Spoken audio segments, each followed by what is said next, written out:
You hear the phrase Via Tasso and you think of another street in Rome. Just pavement, just walls. But for 9 months in 1943 and 1944, those two words meant death. Number 145 on Via Tasso. A cream-colored building near the Basilica of San Giovanni in Laterano. 3 floors, apartments converted. Windows bricked shut by January 1944. Inside, SS Lieutenant Colonel Herbert Kappler ran the Sicherheitspolizei headquarters. Security police, SD, intelligence. Interrogation, torture. Approximately 2,000 people passed through those cells between September 11th, 1943 and June 4th, 1944. Most never walked out. This is what happened in the final 24 hours before Rome broke free. September 10th, 1943. The building transforms. What was the German embassy's cultural office becomes Kappler's fortress. King Victor Emmanuel flees Rome. Marshal Badoglio abandons the capital. The Germans pour in through the Brenner Pass, executing Operation Axa. Rome falls in a single day with 414 Italian soldiers dead and 183 civilians killed at Porta San Paolo. Kappler needs a base. Via Tasso, 145, sits perfect. Close to Villa Wolkonski, where the Gestapo operates. Stone walls, multiple floors. Easy to seal, he takes it. Rooms become cells, doors get grates, air flows only through stairwells. The transformation is fast and brutal. By January 1944, every window is walled shut. Bocce di lupo, wolf mouths, tiny openings at ceiling height. No contact with the outside world. Via Tasso, outside, gets cordoned with Frisian horses. You need a pass to walk the narrow corridor along the opposite wall. The boarding school next door hears screams through shared walls. Children hear prisoners dying. Rome knows. When someone gets taken to Via Tasso, families start mourning. The odds of return approach 0. If you value documented resistance history and liberation testimony like this, subscribe. It's the best way to support our work. Also comment from which city you're hearing this from. This script is researched and factual, using sources from the Museum of the Liberation of Rome's archival documentation, published in Fabio Simonetti's Via Tasso Quartiere Generale e Carcere Tedesco durante l'occupazione di Roma from Odradek Press in 2016, cross-referenced with the Wikipedia entry for the Museum of the Liberation of Rome, updated March 27, 2025, which cites primary documents from the Museo Storico della Liberazione. Now back to the information. Herbert Kappler. Born September the 23rd, 1907 in Stuttgart. Joins the Nazi Party, August 1st, 1931. SS in 1933. By September 1943, he commands all German security operations in Rome. From Via Tasso, he orchestrates the extraction of 50 kilograms of gold from Rome's Jewish community on September 26th. Community leaders Ugo Foa and Dante Almansi deliver 80 kilograms and over 2 million lire within 36 hours. Kappler's subordinate Schutz weighs it on scales holding only 5 kilograms at a time. Claims they brought 45. Refuses documentation. The gold goes to Berlin anyway, stored in Kaltenbrunner's office at Reich Central Security. 6 weeks later, October 16th, 1943, 365 German soldiers storm the Roman ghetto. 1,000 Jews loaded onto trucks. Destination Auschwitz. 16 return. Via Tasso becomes the funnel.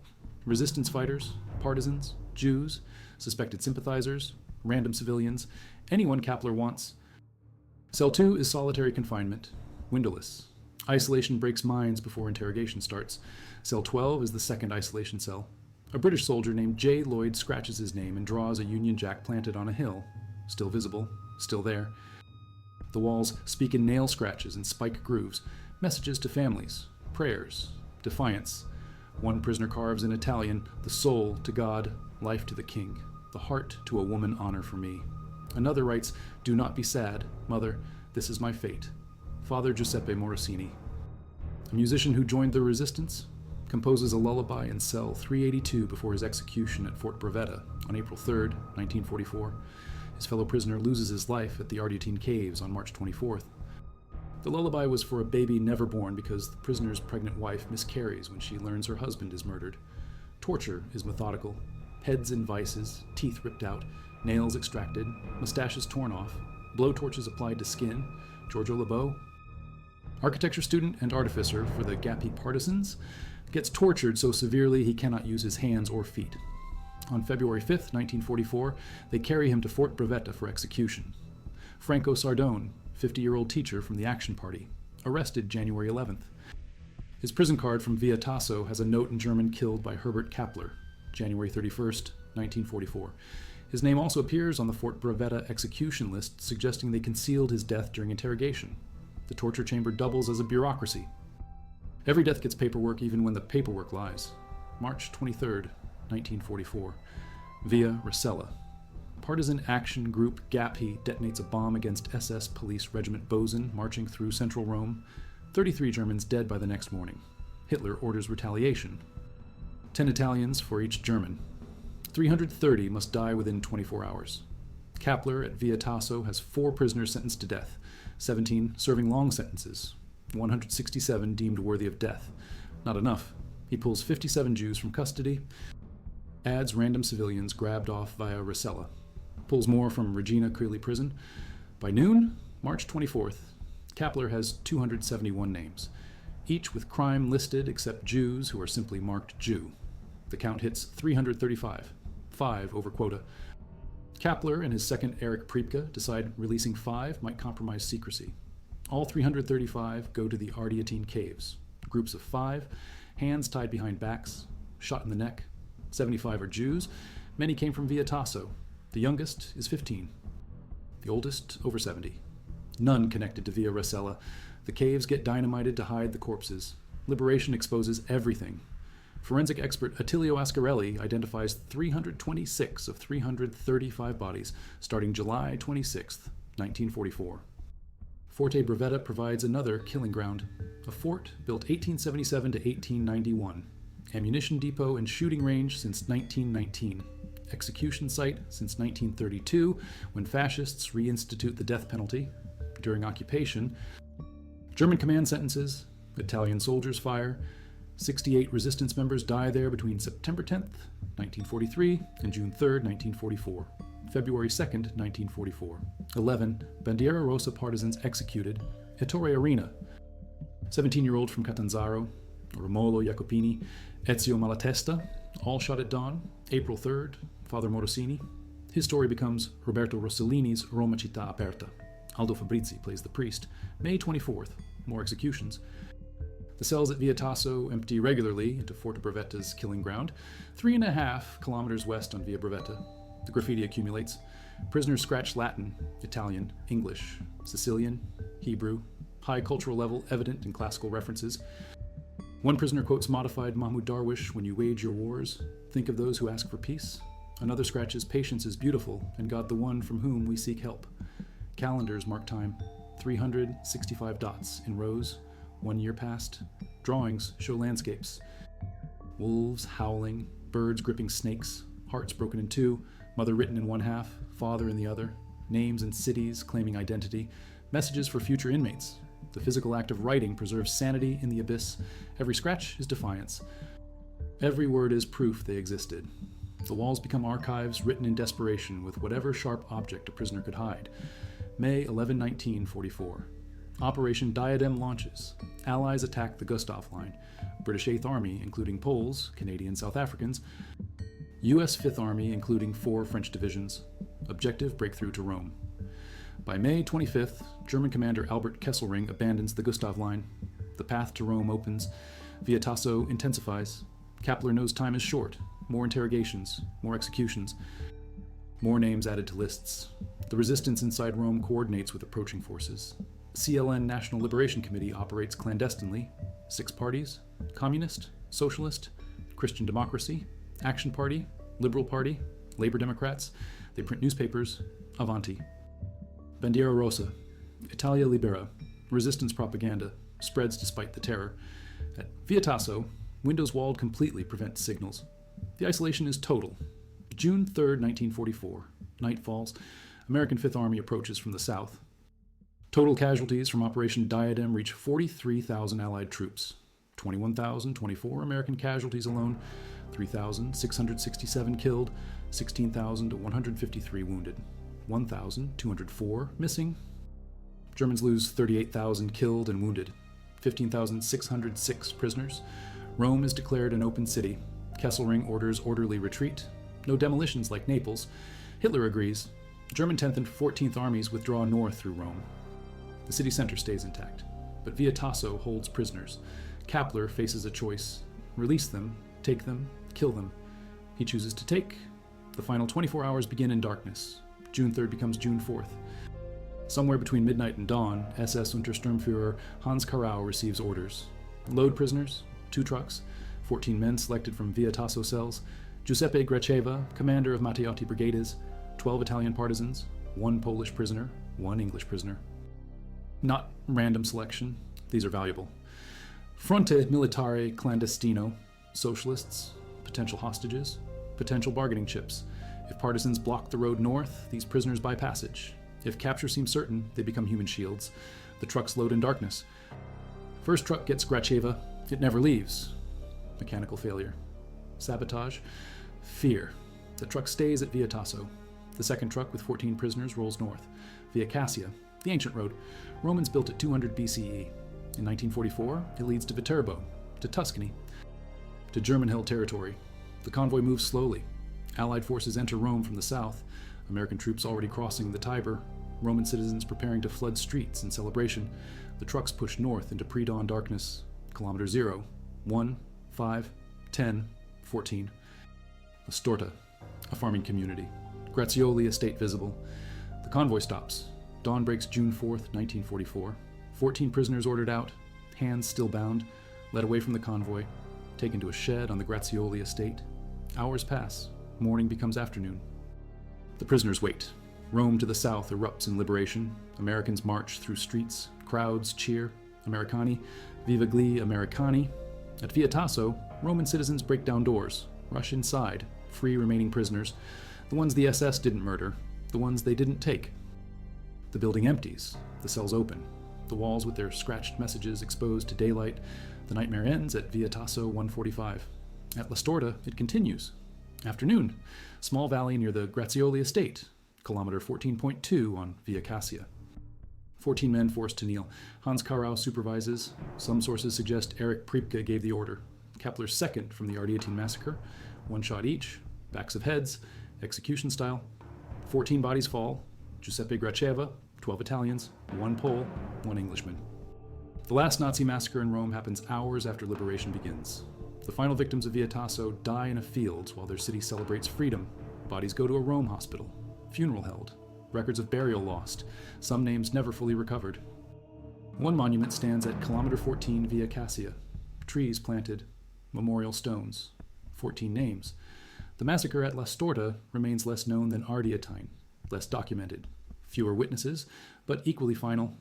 Cell 4 at Via Tasso Museum remembers these 14. The ones taken in darkness. The ones who died at dawn. The ones who never saw Rome free.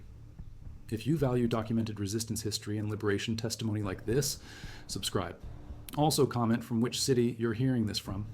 This script is researched and factual, using sources from the ANPI, Provincial di Roma Historical Documentation on the La Storta Massacre, published June 2022, and the ANFIM publication titled 4 June 1944, L'excidio della Storta, from September 2022, which contains detailed victim biographies and first-hand testimonies.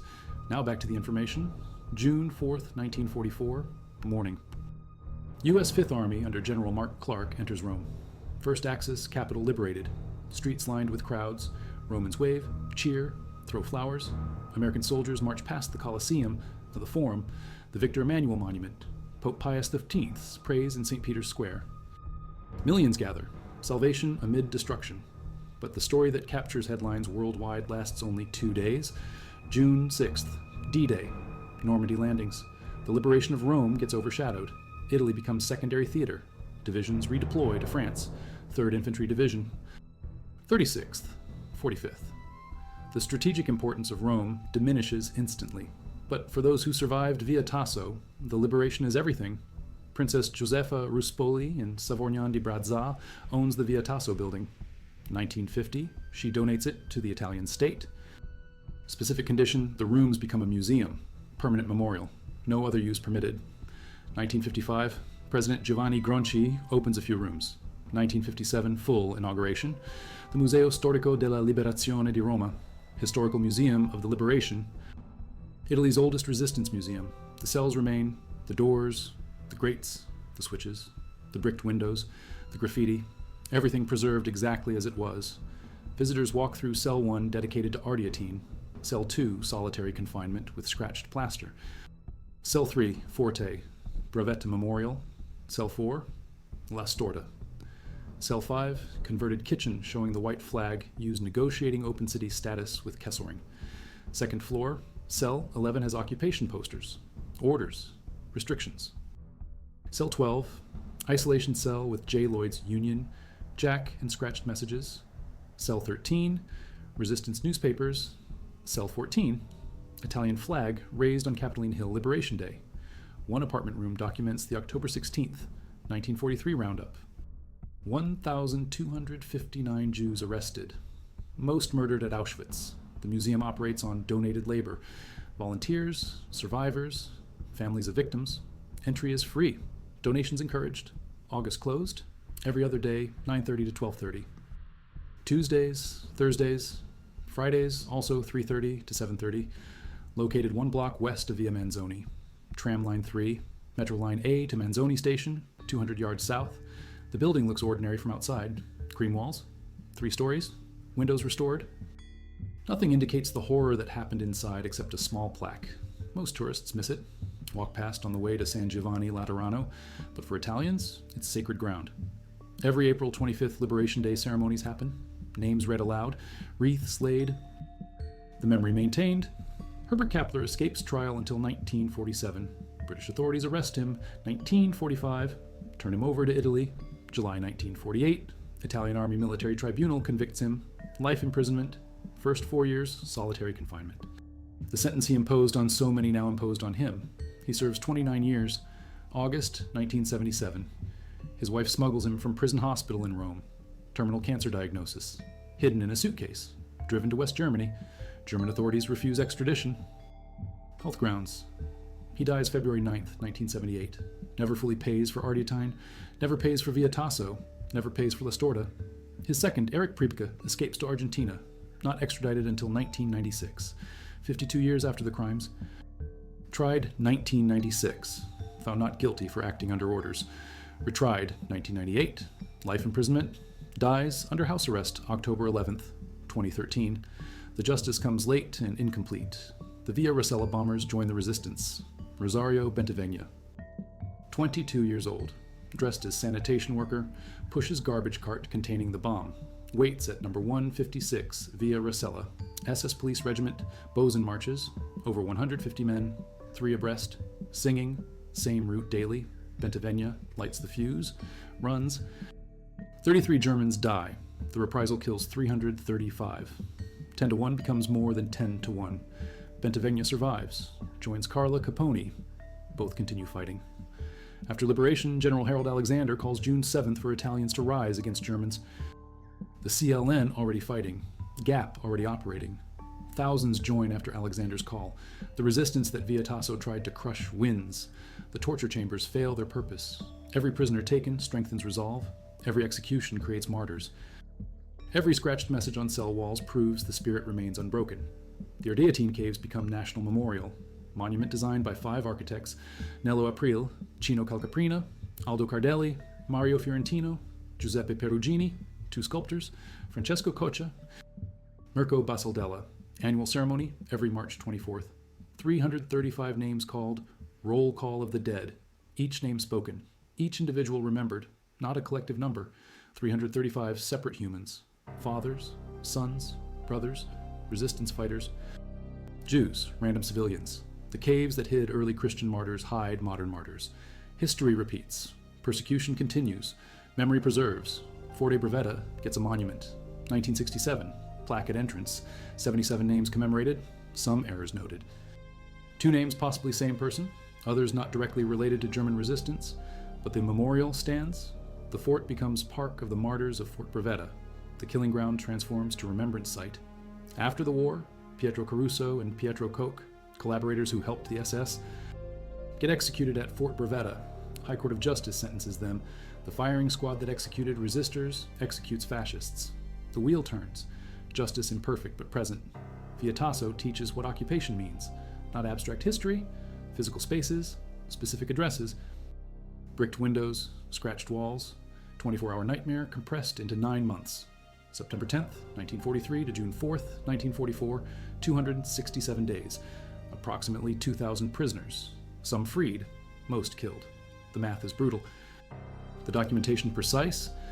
Museum archives preserve Gestapo files, prison cards, execution orders, personal effects, photographs, testimony from survivors, letters never sent. The bureaucracy of terror leaves evidence. The SS kept records. The records become proof. The night of June 3rd into June 4th represents the pivot. Everything before is captivity. Everything after is liberation. But the pivot costs 14 more lives. The prisoners loaded onto trucks at Via Tasso don't know Rome will be free by noon. They don't know American tanks are crossing the Tiber. They don't know their families will be celebrating in hours. They die at La Storta, while Rome erupts in joy. The timing is cruel. The proximity is crushing. 14 kilometers from Via Tasso to La Storta, 14 prisoners executed, 14 souls who miss liberation by hours. The mathematics of tragedy. Contemporary Romans walk past Via Tasso, 145, without knowing. Tourists photograph San Giovanni Laterano, next block. Students attend school where children once heard screams. The neighborhood is ordinary. Residential, middle class, cafes, shops, traffic, life. But the building remembers. The walls remember. The scratched messages remain. The museum exists to prevent forgetting. Without museums, memory dies. Without memory, history repeats. The lesson of Via Tasso is simple. Freedom is fragile. Resistance is necessary. Courage is contagious. Documentation is vital. And liberation is never guaranteed until it happens. The final inventory matters. 2,000 people imprisoned. 335 killed at Ardeatine Caves, March 24th. 68 executed at Forte Bravetta. 14 murdered at La Storta. June 4th, hundreds more dead in cells from torture. The total count remains incomplete. Some prisoners never recorded, some deaths never documented, some families never notified. But every scratched message on cell walls is a name.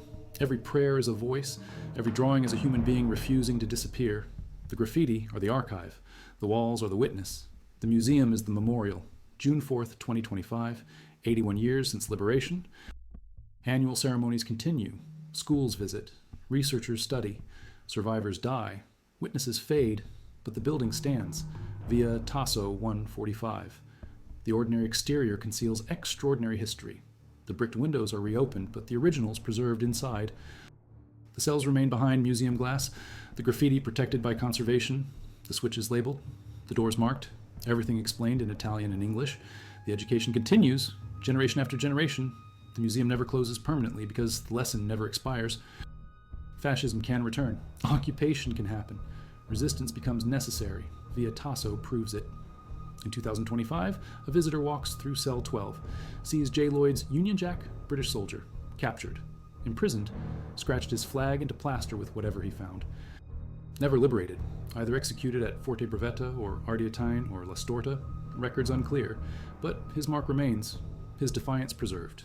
A Union Jack on a hill, planted, claimed, British soldier refusing to surrender, even scratching in darkness. The image speaks across 81 years. The power of symbols, the strength of will, the importance of leaving proof you existed.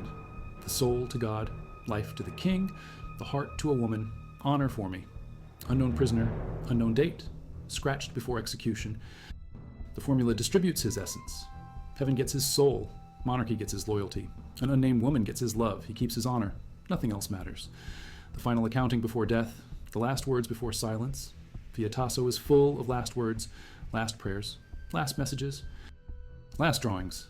The walls are palimpsests of final moments, multiple layers, generations of suffering written over each other. Do not be sad. Mother, this is my fate. Dated January 1st, 2024. Wait, that's impossible. Except underneath are older texts, faded. Only a few words legible. Except for you. The message continues across time. The suffering echoes. The walls absorb everything. On June 4th, 1944, at approximately 1400 hours in a field at La Storta, 14 bodies lie in grass, blood and dirt. Via Cassia stretches north and south, north to German territory, south to liberated Rome.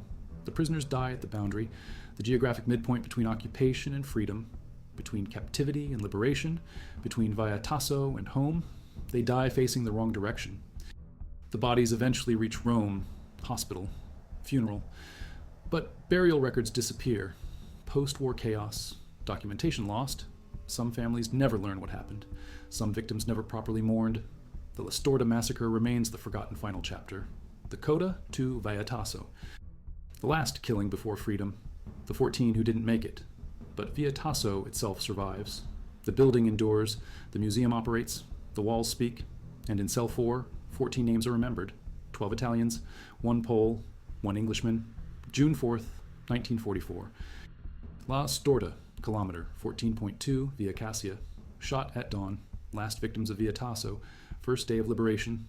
The math doesn't add up. The timing doesn't make sense. But history doesn't require sense. History requires documentation, memory, preservation. Via Tasso provides all three. The building that was a death sentence becomes a monument. The cells that broke prisoners become classrooms. The walls that absorbed screams become testimonies.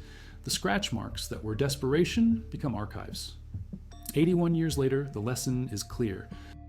Document everything. Preserve everything. Remember everyone. Because the alternative is silence. And silence erases. Via Tasso refuses silence. The graffiti refuses erasure.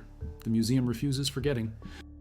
And the final 24 hours prove that liberation is never complete until the last prisoner is free and the last victim is remembered, and the last name is spoken, and the last message scratched in darkness is read in light. The light of June 4th, 1944, is a harsh, unforgiving thing. It spills into Via Tasso, number 145, not through windows, but through a door kicked open by Romans. They are not soldiers. They are citizens, fathers, shopkeepers, students. They carry hammers and iron bars. They are fueled by 9 months of rumor and dread. The SS are gone, fled north in the night. What remains is the building, a silent, cream-colored tomb in the heart of their city. The first thing that hits them is the smell, a mix of unwashed bodies, stale fear, disinfectant, and something metallic. The smell of blood that has seeped into floorboards. They find the remaining prisoners, not the 14 taken to La Storta, not the 100 sent to Ardeatine or Fort Bravetta, but the ones left behind, the lucky ones. Or perhaps just the ones whose paperwork had not yet been stamped for death. They blink in the sudden sunlight, their eyes adjusted to the gloom of the Bocche di Lupo, the wolf mouths. They are skeletons draped in rags. Some cannot walk. They are carried out into the street, into the arms of weeping strangers who offer bread and water and wine. Rome is free, but for these men and women, freedom is a blinding, terrifying light. The nightmare is over, but the ghosts of Via Tasso have just been released into the city. The building itself becomes an object of morbid fascination. People walk through the empty cells, they run their hands over the bricked-up windows, they trace the names scratched into the plaster. The graffiti is the first testimony. Before the survivors can speak, the walls speak for them. Every name, every date, every prayer is a piece of a puzzle, a vast, horrifying mosaic of suffering. In cell 2, the solitary confinement chamber, someone has scratched a calendar, 365 marks, a year of life, counted one day at a time, in absolute darkness. The person who made those marks is gone, but the marks remain. They are proof. They are evidence. The building is no longer just a building. It is a crime scene, and the evidence is written on every surface. The initial chaos of liberation gives way to a slow, methodical process of discovery. The true inventory of Herbert Kappler's reign of terror is not in the number of bodies, but in the mountain of paper he left behind. The Germans, in their obsession with order, documented everything. Every arrest had a file. Every prisoner had a card. Every interrogation had a report, often written in chillingly bureaucratic German. Verschärfte Vernehmung, sharpened interrogation, a euphemism for torture. If you believe in the power of archives to hold tyrants accountable, subscribe to this channel. Your support allows us to uncover these hidden histories. Please, also comment and let us know from which city you are listening. This continuation is built upon the foundational research of the first part. Drawing from survivor testimonies archived at the Museo Storico della Liberazione and academic works like Robert Katz's The Battle for Rome, which details the complex political and human landscape of the occupation. Now, back to the information. The files left at Via Tasso 145 are a portrait of hell rendered in triplicate. They reveal the cold, mechanical heart of the Nazi security apparatus. Each prisoner's card, a Hefling's personal bogan, lists a name, a date of birth, and the reason for arrest: banditismus, banditry. Espionage, Jude, Jew. That single word was a death sentence, requiring no further explanation. The files are filled with notes in the margins. transferred to Regina Coeli prison, sentenced to death, executed at Fort Bravetta on such and such a date. But some notes are more chilling. Auf der Flucht erschossen. Shot while trying to escape. A common lie to cover a death during torture. The case of Franco Sardone, the teacher mentioned before, is not an anomaly. It is the system. His prison card, marked killed by Herbert Kappler, was a rare slip of honesty in a sea of deceit. The bureaucracy was designed to create distance, to turn a human being into a case number, to transform murder into a clerical task. Among the papers, investigators find lists. Lists of names for the Ardeatine Caves massacre, Kappler and Priebke scrambling to meet Hitler's quota. Names are checked off. Some have notes next to them. Unauffindbar, unable to be found. A lucky few who were not in their homes when the SS came knocking. Others are added at the last minute. A name crossed out, another written in its place. The randomness is terrifying. A life or death decision made with the stroke of a pen. They also find the meticulous records of the gold stolen from the Jewish community. 50 kilograms demanded. 80 kilograms delivered. Kappler's subordinate claiming only 45. The paperwork is a lie, but it is a documented lie. It shows the fusion of ideological persecution and base greed. The SS were not just murderers, they were thieves, operating under the color of law. This paper trail becomes crucial in the post-war trials. It is Kappler's own handwriting that condemns him, his signature on execution orders, his initials on interrogation reports. The bureaucracy he built to carry out his terror becomes the very instrument of his conviction. The files show how evil becomes ordinary. It looks like paperwork, it sounds like procedure, but its result is a shallow grave in a cave or a bullet hole in the back of the head. The history of the Roman resistance is often told as a story of men. But the walls of Via Tasso tell a different story. Women's names are scratched into the plaster. Women's stories are buried in the files. They were not just supporters or sympathizers. They were active combatants, organizers, and leaders.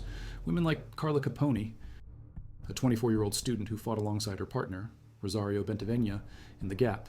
She was part of the Via Rasella attack. She transported explosives, scouted locations, and fought in street battles.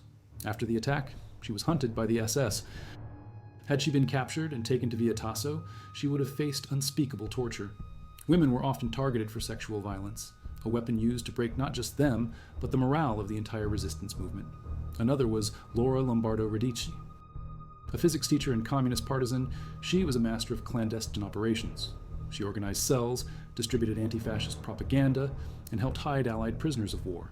She understood that the fight was not just with guns, but with ideas. For women like her, capture meant a double jeopardy. Punishment for their actions as partisans, and punishment for transgressing the gender roles of the fascist state. There was also Marissa Musu, a teenager who was one of the most daring Gapi fighters. At just 17, Bastun, she participated in raids and assassinations.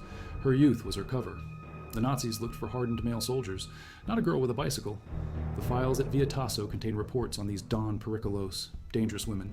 The SS were both obsessed with and terrified by them. They could not comprehend women taking up arms. In their worldview, women were meant to be mothers to future soldiers, not soldiers themselves. This failure of imagination was one of the resistance's greatest strengths. Dozens of women passed through Via Tasso. Some names are known. Many are lost. They were tortured not just for information, but for their defiance of the natural order as the Nazis saw it. Their presence in the cells, their names on the walls, are a testament to a courage that transcended gender. They fought for the liberation of their country. And in doing so, they also fought for their own. The horror of Via Tasso was not a purely German enterprise. It was enabled and amplified by Italian fascists, who saw the Nazi occupation as a chance to settle scores and gain power. The most infamous of these was Pietro Koch. A former grenadier, he formed his own special police unit, the Band of Koch. They were not a formal military unit, but a gang of thugs, torturers, and sadists given free rein by the German command. Kappler outsourced some of his dirtiest work to them. While Via Tasso was the official center of SS terror, Koch operated his own private torture chambers, most notoriously at the Pensione Jaccarino and later the Pensione Ultramar. He and his men specialized in a kind of psychological and physical brutality that even the SS found noteworthy. They were known for their marathon torture sessions, using drugs, mock executions, and cruelty directed at prisoners, families to break their victims. Koch worked hand in glove with Kappler. They shared information, exchanged prisoners, and coordinated their reigns of terror. Men and women arrested by the SS might end up in Koch's custody, and vice versa. To be a prisoner in Rome was to live in fear of two names, Kappler and Koch, the German and the Italian. One represented the cold, bureaucratic evil of the Nazi state. The other, the passionate, personal cruelty of the fascist true believer. The story of the Banda Koch is a reminder that the occupation was also a civil war. Italian fought against Italian. The lines were not always clear. After the liberation, the reckoning for these collaborators was swift and brutal. While Kappler and Priebke would face drawn-out legal proceedings, Pietro Koch was arrested, tried by an Italian court, and sentenced to death. He was executed by firing squad at Fort Bravetta on June 5, 1945, almost exactly 1 year after the liberation. He died in the same place where so many of the resistance fighters he had tormented had been killed. Justice, in his case, was poetic and absolute. His demise, and that of his top lieutenants, was a catharsis for Rome. But it could not erase the shame that their brutality had been inflicted by Italian hands on Italian soil. After June 4th, 1944, Herbert Kappler did not simply vanish. He retreated north with the German army, continuing his police operations in other parts of Italy. He was finally arrested by British forces in 1945. His trial in Rome in 1947 was a national event. The courtroom was packed with survivors and the families of victims. They listened as the evidence was presented, the files from Via Tasso, the orders for the Ardeatine Caves massacre, the testimony of those who had lived through his torture chambers. Kappler's defense was simple and predictable. He was a soldier following orders. Befehl is Befehl, an order is an order. It was the same defense used at Nuremberg. The Italian military tribunal rejected it. They found him guilty and sentenced him to life imprisonment. For many, it was not enough. They wanted the death penalty. But Italy had abolished it after the fall of fascism. So Kappler was sent to prison, where he remained for 29 years. His story should have ended there. But in August 1977, the world was shocked to learn he had escaped. Diagnosed with terminal cancer, the 70-year-old Kappler, weighing only 105 pounds, was smuggled out of a military hospital in Rome by his wife. She had carried him out in a large suitcase. They drove across the border to West Germany. The escape was a national humiliation for Italy. The German government refused to extradite him, citing his poor health and the fact that he had already served a long sentence. He died a free man in his home in Stuttgart just 6 months later, in February 1978. The man responsible for so much death in Rome never saw the inside of a prison cell again. Even more elusive was his second-in-command, Erich Priebke, the man who had helped Kappler compile the list for the Ardeatine Caves and who personally shot prisoners. After the war, Priebke escaped, using the Rat Lines, a network of escape routes organized by sympathizers, including some within the Vatican. He made his way to Argentina. He lived there under his own name for nearly 50 years. He was a respected member of the German community in the scenic town of Bariloche. He was the head of the German school, a pillar of the community, a quiet old man with a dark secret. His past was exposed in 1994 by an American television crew. The subsequent extradition request from Italy sparked a long legal battle. Finally, in 1996, he was sent back to Rome to stand trial. The trial was a farce. He was found not guilty. The court ruling that he was only following orders and that the statute of limitations had expired. The verdict caused an uproar. The courthouse was besieged by protesters. The judges were forced into hiding. The verdict was overturned. A new trial was held. In 1998, he was finally convicted and sentenced to life in prison, but due to his advanced age, he was allowed to serve his sentence under house arrest in Rome, the very city where he had committed his crimes. He died in 2013 at the age of 100. Justice for the victims of Via Tasso and the Ardeatine Caves came late. It was incomplete, and for many, it was no justice at all. In the years immediately following the liberation, the future of the building at Via Tasso 145 was uncertain. Some wanted it torn down, erased from the city's memory, a monument to shame that should not be allowed to stand. Others knew it had to be preserved. To destroy the building would be to destroy the evidence. It would be to silence the voices scratched into the walls. The building's owner, Princess Josefa Ruspoli in Savorgnan de Brazza, was among those who understood its importance. In 1950, she made a remarkable gift. She donated the building to the Italian state with one unbreakable condition, that it be used forever as a museum to document the occupation and the resistance. No other use would be permitted. The apartments could never again be homes. They must remain cells. The task of creating the museum was monumental. It was led by survivors and the families of the victims. They were not professional curators. They were witnesses. They worked for years, often without pay, to collect artifacts, testimonies, and documents. They painstakingly preserved the cells exactly as they were found on June 4th, 1944. They stabilized the fragile graffiti on the walls, covering it with protective glass. they decided what story each room should tell. Cell 1 for the Ardeatine caves, Cell 3 for Forte Bravetta, Cell 4 for the 14 murdered at La Storta. Every decision was laden with the weight of memory. How do you turn a place of unbearable pain into a place of education? How do you honor the dead without sensationalizing their suffering? The Museo Storico della Liberazione di Roma officially opened in 1957. It remains a quiet, somber place. There are no dramatic displays. The horror is in the authenticity. The real doors, the real grates, the real scratches on the wall. It is a museum that does not need to shout. It whispers. And in its whispers, it tells one of the darkest stories of the 20th century. 81 years have passed since the liberation of Rome. June 4th, 2025. A visitor today walks through the quiet halls of the Via Tasso Museum. They see the name of J. Lloyd, the British soldier, and his Union Jack scratched on the wall in cell 12. They see the lullaby composed by Father Giuseppe Morosini. They see the desperate messages to mothers and fathers, and they feel the immense power of the human spirit to resist. The SS goal at Via Tasso was not just to extract information, it was to break people, to strip them of their dignity, their identity, their humanity, to reduce them to a state of animal fear. The graffiti on the walls is proof that they failed. Every scratch was an act of defiance. To write your name was to insist on your existence. To draw a picture was to create beauty in a place of absolute ugliness. To write a prayer was to hold on to faith when all seemed lost. These were not grand acts of heroism. They were small, secret rebellions. A man using a hidden nail to carve a message to his wife. A woman using a pebble to sketch the face of her child. These acts did not liberate them from their cells, but they liberated their minds from the total control the torturers sought to impose. The body could be caged, broken, and killed, but the spirit, the will to be human, remained free. This is the ultimate lesson of Via Tasso. It is not a story about the power of torturers. It is a story about the resilience of the tortured. It is a testament to the fact that even in the deepest darkness, a single scratch on a wall can be a beacon of light. It proves that you can kill a person, but you cannot kill an idea, as long as someone is willing to write it on a wall for others to find. The archive of Via Tasso is not made of paper. It is made of plaster and pain, of courage and desperation, and it is an archive that can never be erased.